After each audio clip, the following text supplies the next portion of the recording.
주택담보대출 금리가 지금 2년 만에 6%를 넘어섰습니다. 그런데 정말 심각한 상황은요, 이게 한국의 문제만이 아니라는 데 있습니다. 일본의 10년 만기 채권 금리가 어디까지 치솟았는지를 아십니까? 26년 만에 사상 최고치를 기록을 했습니다. 그래서 많은 분들이 미국이 지금 금리 인하를 하고 있다 보니까 금리가 지금 안정되고 좋아지는 거 아니냐, 하지만 실제 채권금리 시장과 한국과 일본을 봤을 때는 금리가 지금 계속해서 상승을 해나가고 있습니다. 오늘 영상에서는요, 2년 만에 다시 찾아온 주택담보대출 금리 6% 시대 과연 사실일지, 그리고 앞으로 향후의 금리 추이는 어디로 향할지, 또한 금리 급등과 거래량 절벽이 만나면 과연 어떤 일이 벌어질지, 과거에 보니까 이와 유사한 그런 시기가 있었거든요. 위험한 상황이 펼쳐질 수도 있는 그런 시기인데요. 높은 대출 이자를 갚고 계신 분들은 앞으로 어떻게 해야 되는지, 내 집 마련을 고민하신 분들, 혹은 추가적으로 지금 대출을 받으셔야 되는 이런 분들이 어떻게 하셔야 되는지 오늘 영상을 통해서 말씀드려 보도록 하겠습니다. 2년 만에 찾아온 주택담보대출 6% 시대 과연 사실인지 팩트 체크를 한번 해보도록 하겠습니다. 최근 신문 기사를 보면 주택담보대출 금리가 지금 6%를 넘어섰다, 이런 기사를 아마 종종 보신 적이 있으실 겁니다. 이와 관련해서 먼저 팩트 체크를 해보도록 하겠습니다. 정확하게 팩트를 알 수 있는 사이트가 있는데요, 거기가 어디냐, 은행연합회 소비자 포털입니다. 제가 지금 가계대출 금리 클릭을 했고요, 온갖 은행이 다 나와 있죠. 그리고 12사 신용점수별 금리가 나와 있습니다. 그래서 여기가 하단이고요, 여기가 상단입니다. NH 같은 경우는 신용점수가 가장 좋으신 분들의 대출 금리가 지금 4.19고요 600점 이하 상단이 얼마예요? 무려 7.16%입니다 신용점수가 가장 좋은 곳도 대부분이 지금 4%가 다 넘었습니다. 국민은행이 3.96, SH 수협은행이 3.96, 하단이 지금 광주은행 같은 경우는 5.73%예요. 하단에서도 거의 3% 이하를 찾아보기가 힘듭니다. 인터넷 뱅킹이죠. 카카오뱅크와 토스뱅크, 여기만 지금 3.74, 3.6 이렇게 되어 있죠. 이 자료는 심지어 제가 촬영을 하고 있는 12월 초의 금리가 아니라요, 여러분들 본 자료는 2025년 10월 중 취급된 기준을 작성한 자료입니다. 한두 달 사이에 뭐 금리가 얼마나 올랐겠어, 이렇게 생각하실 수 있겠죠. 12월 8일에 나온 기사 내용이고요, 주택담보대출 한 달 사이에 몇 퍼센트 급등했다고 나와 있죠? 0.4%입니다. 그러면 이제 하단에 지금 대출 금리도 대부분 지금 4%를 넘어섰는데, 한 달 사이에 0.4%가 올랐다는 얘기는 뭐예요? 그 전달 10월달 대비해서 몇 퍼센트 증가한 거예요?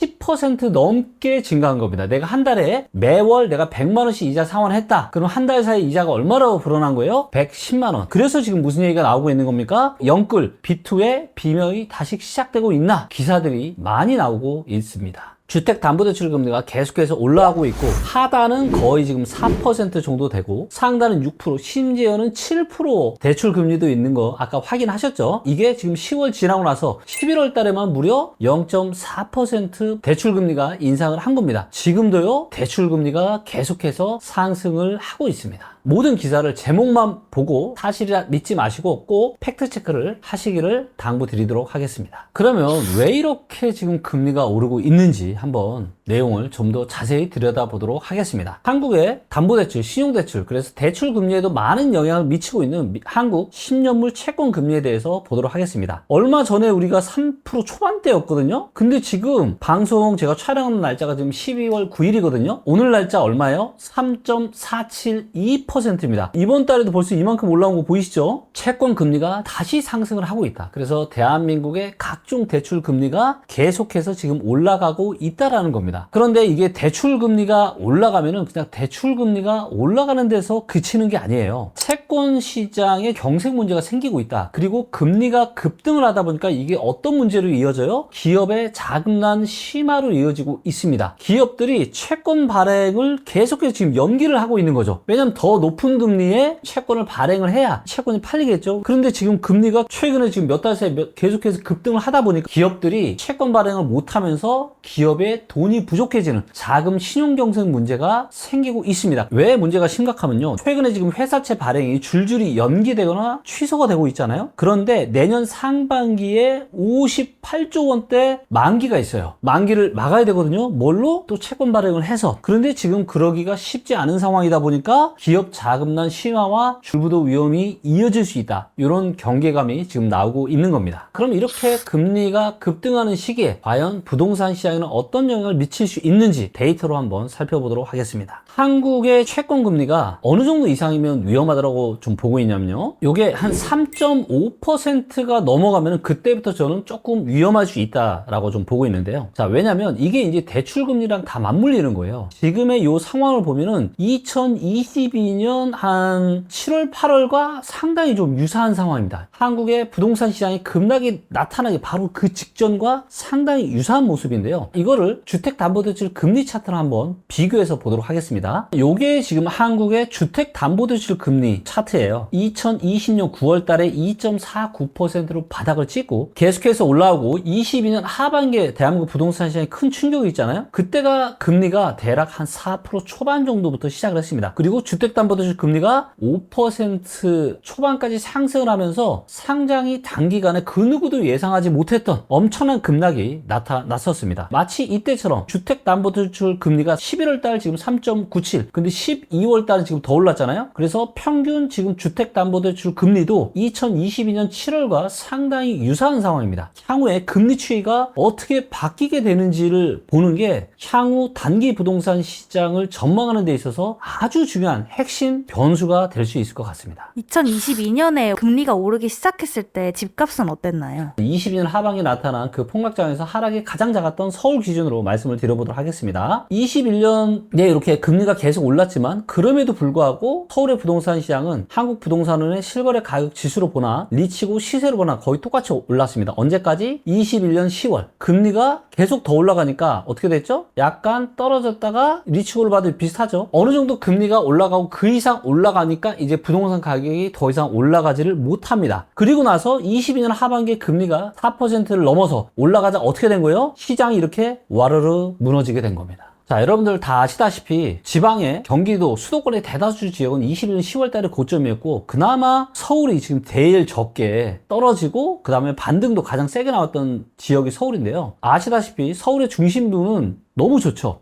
자, 그런데 서울의 외곽, 그 중에서 많은 분들이 그때 정말 많이 샀던 데가 어디냐면요, 노도강입니다. 지금처럼 최근에도 노도강 거래가 정말로 많았는데 노도강 한번 가보도록 할게요. 노원구에 있는 아파트를 제가 랜덤으로 그냥 선택을 해서 이 화면을 보여드린 겁니다. 창동 주공 3단지로 한번 가보도록 하겠습니다. 차트를 이렇게 보면 작으니까 확대를 해서 보도록 할게요. 언제 고점을 찍었냐? 21년 8월달 고점을 찍었습니다. 얼마였어요? 8억 5천 정도 됐었죠. 8억 9천까지 있었네요. 자, 그런데 지금 떨어졌고 어떻게 돼서 가격 올랐어요? 못 올랐어요? 서울 부동산 올랐다라고 하는데 고가 시장은 올랐죠. 그런데 서민들이 살 수 있는 이런 창동 주공 보세요. 지금 하나도 못 올랐습니다. 지금 얼마까지 떨어졌어요? 매매를 보니까 6억 한 중반 정도 하네요. 그럼 얼마 떨어진 거예요? 최소한 지금 2억 떨어진 겁니다. 서민한테 2억이라는 돈이 얼마나 큰 돈인데요. 이런데도 지금 서울 아파트가 계속 올라가는 뉴스에만 집중하는 건 굉장히 위험할 수 있다는 겁니다. 지금이라도 서울에 내 집 마련해야 되겠다. 이거는 굉장히 위험한 선택이 될 수 있다는 걸 꼭 명심하시면서 조금 더 뭔가 시장의 파도가 좀 더 잔잔해질 때, 그리고 대출 금리가 좀 안정화됐을 때 그때 내 집 마련을 해 보실 것을 추천드리도록 하겠습니다. 그러면 지금 높은 대출 이자를 갖고 계신 분들은 앞으로 어떻게 해야 될까요? 한국은행이 사실 이제 금리 인하 사이클을 사실 종료를 한 거나 다름이 없습니다. 그렇기 때문에 지금 채권 금리도 계속해서 올라가고 있고요. 이 이야기는 무슨 얘기냐면 당분간은 지금 시장 금리가 앞으로도 더 오를 가능성이 높다라고 판단하시는 게 좋을 것 같고, 아까 차트에서 보셨다시피 엔캐리 트레이드 청산이 나타날 수도 있다는 겁니다. 그럴 확률이 지금요 최근 5년 사이에 현재가 가장 높습니다. 만약에 그런 일이 생기면 어떻게 되는 거예요? 자칫 이 금융시장, 자산시장에 엄청난 충격파가 올 수도 있는 아주 위험한 요인이라는 걸 여러분들이 꼭 좀 명심하셨으면 좋겠습니다. 이제는 주담대는 막히고 이자는 오르고 그래서 신용대출까지 끌어다가 영끌족 분들은요 이제 완전 이 이자 폭탄을 견디셔야 되는 거예요. 만약에 내가 대출을 그럼에도 불구하고 나는 받아야 된다, 이런 분들이라면 저는 변동금리보다는 고정금리로 받으시는 거를 저는 권유드리도록 하겠습니다. 왜냐하면 변동금리는 채권금리의 변동에 따라서 금리가 바뀔 수 있는 거예요. 내려가면 좋지만 올라갔다가는 어떻게 되는 거예요? 순식간에 내 자산이 녹아내릴 수도 있기 때문에 가능한 한 금리가 고정되어 있는 고정금리로 대출을 받으셔서 향후에 어떤 금리가 오르는 거에 대한 이런 불확실성에 대해서 뭔가 안심할 수 있는 그런 대출을 받으시기를 당부드리도록 하겠습니다.